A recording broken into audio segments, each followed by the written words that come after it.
Barchaga assalomu alaykum, yaxshimisizlar, suyimsizlar. Sizlarga bitta voqeani aytib bermasam bo'lmaydi. Yaqinda bitta yapon bolani gapi to'g'risi meni juda hayratda qoldirdi.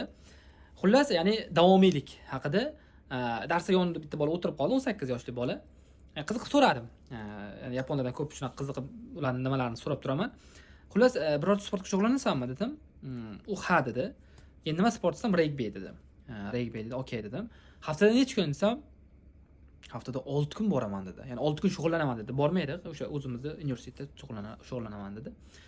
Yo'q, 6 kun, o'zi 6 kun deyishi meni hayratlantirdi. Haftada 6 kun, 7 kun bor. Keyingi savol tug'ildi. To'xta, kuniga necha soatdan trenirovka qilasan desam, eng kami 4, bo'lmasa 5-6. Eng kami 4 soat shug'ullanaman dedi. Haftada 6 kun eng kami 4 soatdan shug'ullanasan desam, shug'ullanaman dedi. Keyingi savol, qachondan shug'ullanib kelasan desam, hassay dedi, ya'ni 8 yoshimdan beri. Dada shunday hisoblab 10 yildan beri mana shu narsani bir xil qilib kelaman dedi. Keyin u so'radi, qanaqadir bir sportchi bo'lish orzuying bormi desam, yo'q dedi. Prosta qiziqaman dedi. Akalar, bu dahshat-ku, qarang. 10 yil, haftada 6 kun, kuniga 4-5 soatdan bitta sport bilan shug'ullanadi. Bu u bola bitta bo'lishi mumkin, shunaqa bola yo'q. Bunaqalar juda ham ko'p. Oddiy men o'z ko'zim bilan ko'rdim. Futzal bo'yicha bir anaqaga kiruvdim, o'sha to'garakka kiruvdim. Men chiqib ketishga majbur bo'ldim. Nimaga? Doim borishga anaqa bo'lmay qoldi. Ishim, o'qishim mana shunaqa bo'lmay qoldi. Lekin o'sha payt men bilan kirgan bolalar har haftaga 2 marta 2 soatdan trenirovka bo'ladi. Har doim boradi.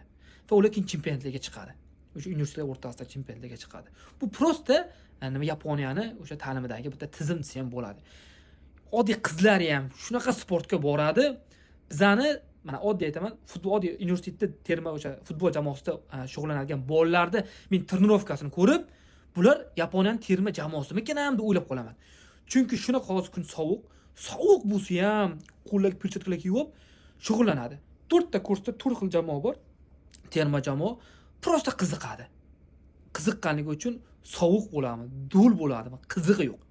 Keladi, shug'ullanadi va shunga yarasha natijasi ham dahshat bo'ladi. Oddiy o'sha universitetimizni nima deydi, terma jamoasida o'ynaydigan bolalar shunaqa yaxshi dahshat futbol o'ynaydi. Xuddi bir professional futbol jamoasi o'ynayotgandek o'ynaydi-da. Men o'yinlarni tomosha qildim. Trenirovkalari ham dahshatda, ya'ni xuddi Real Madrid trenirovkalariga o'xshab trenirovka qiladi. Balanddan nima to'p oshirib berish, standartlar tepish, hammasi qonuniy bo'ladi-da, yoki nima tizim bo'ladi. Bizda futbol bo'lsa, shunday to'pni tashlab birdan komanda o'ynab ketamiz-ku? Yo'q. Kakpolovni 1 soat, 1,5 soat trenirovka, keyin mashq o'yin. Prosta qo'yil.